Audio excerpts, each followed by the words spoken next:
সংবাদ সবাইকে স্বাগত জানাচ্ছি। আমি ফিরোজ তোহা। শুরুতেই সংবাদ শিরোনাম। শুরুতেই জানিয়ে দেব সংবাদ শিরোনাম, এরপর জানিয়ে দেব বিস্তারিত। প্রথমেই থাকছে আমরা আওয়ামী লীগের চ্যাপ্টার ক্লোজ করে দিয়েছি বললেন হাসনাত আব্দুল্লাহ। আইপিজি মামুনের রাজস্ব সই হতে পারে বড় ফ্যাক্ট। এরপর আরও থাকছে বিএনপির জয় নিশ্চিত জেনে কিছু দল পিআর পদ্ধতিতে নির্বাচন চাইছে, দাবি আমিনুলের। এবং সর্বশেষ জানিয়ে দেব এনসিপিকে ইশরাকের চ্যালেঞ্জ।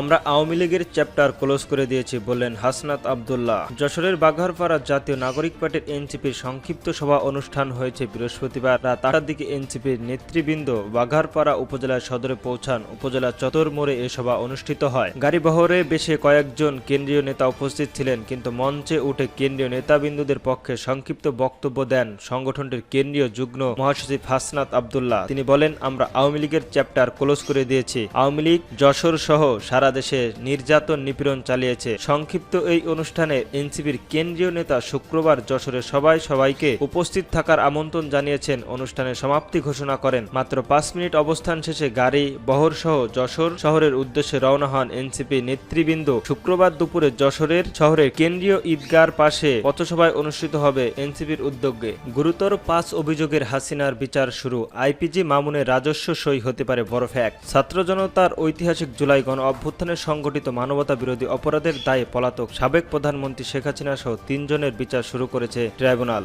মামলার অন্য 2 আসামি হলেন সাবেক স্বরাষ্ট্রমন্ত্রী আসাদুজ্জামান খান কামাল এবং সাবেক আইপিজি চৌধুরী আব্দুল্লাহ আল মামুন। উল্লেখযোগ্য বিষয় হলো আটক থাকা একমাত্র আসামি চৌধুরী আব্দুল আল মামুন দোষ স্বীকার করে রাজসাক্ষী ও অ্যাপ্রুভার হয়েছেন। এতে মামলার অপরাধী নিশ্চিত করা সহজ হবে এবং বিচার প্রক্রিয়া তত্ত্বারিত হবে বলে প্রকাশিত জানিয়েছে। এদিকে ট্রাইব্যুনাল প্রকিউশনার বিএম সুলতান মাহমুদ এক প্রশ্নের জবাবে যুগান্তরকে বলেন, চার্জশিট যুক্ত আসামি সাবেক আইপিজি চৌধুরী আব্দুল্লাহ আল মামুনের রাজস্বীয় হওয়ার তার সাক্ষ্য এখন মামলার বিচারের বড় ফ্যাক্ট হবে। অর্থাৎ অপরাধীকে অপরাধ চিহ্ন করা আরো সহজ হলে মাস্টারমাইন্ড শেখ হাসিনা সহ জড়িত বিচারের গতি তত্ত্বারিত হবে। বিএনপির জয় নিশ্চিত জেনে কিছু দল পিআর পদ্ধতিতে নির্বাচন চাইছে, দাবি আমিনুলের। আগামী জাতীয় নির্বাচনে বিএনপি জয়ী হবে, সরকার গঠন করবে, এই আকাঙ্ক্ষা নিয়ে কিছু দল ও ইসলামিক দল পিআর পদ্ধতিতে নির্বাচন দাবি করেছে বলে মন্তব্য করেছেন বিএনপির কেন্দ্রীয় ক্রীড়া বিষয়ক সম্পাদক ও ঢাকা মহানগর উত্তর বিএনপির আহ্বায়ক আমিনুল হক। বিকালে রাজধানী মিরপুর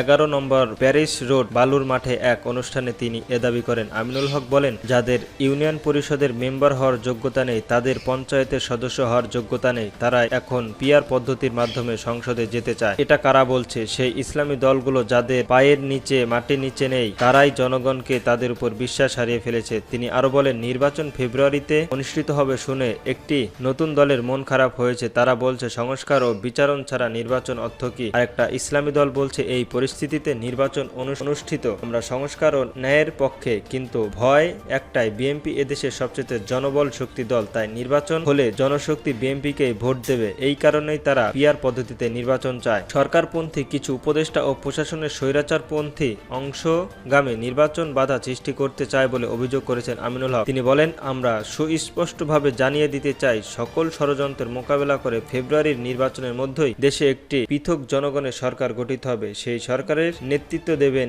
বিএনপি ভারপ্রাপ্ত চেয়ারম্যান তারেক রহমান। আগামী সরকারের আলোচনায় করে তিনি বলেন, গত 17 বছর আওয়ামী লীগ স্বৈরাচার সরকার সারা দেশে অন্যায় ও বিচার চালিয়েছে, বিএনপির নেতাকর্মীদের উপর বর্বর নির্যাতন চালায়, আমরা সবাই আগে তার বিচার চাই। এনসিপিকে ইশরাকের চ্যালেঞ্জ। জাতীয় নাগরিক পার্টি এনসিপিকে চ্যালেঞ্জ ছুড়ে দিল বিএনপি নেতা ইশরাক হোসেন। বলেছেন, তারা এভাবে কোটি কোটি মানুষের সঙ্গে চলে এসেছেন। কেউ দাবি করছে তারা বিএনপি 17 বছরে যা পারেনি এনসিপি তা 18 মিনিটেই করে দেখিয়েছে। আমি তাদের চ্যালেঞ্জ করে বলছি, সামনে এসে 5 মিনিট দাঁড়াতে পারবে কিনা দেখেন। বৃহস্পতিবার দুপুরে ডেমরায় সারুলিয়া এলাকায় এক সভায় তিনি এসব কথা বলেন। ডেমরা থানা বিএনপি সদস্য সংগ্রাম ও নবায়ন কর্মসূচি 2025 উপলক্ষে সভাটি করা হয়। ইশরাক বলেন, বিএনপির একটি ঐতিহাসিক দল, আমাদের দল কারো কাছে মাথা নত করে না। আমাদের একমাত্র দায়বদ্ধতা দেশের সাধারণ মানুষের কাছে। আগামী নির্বাচনে দেশের মানুষের ধানের শীষ প্রতীক আস্থা রাখবে। আজকে রাজনীতি সংকট, অর্থনৈতিক সুরঙ্গতা, বৈদেশিক নীতির দুর্বল ও মানসিকতা অবক্ষয় থেকে উত্তরণের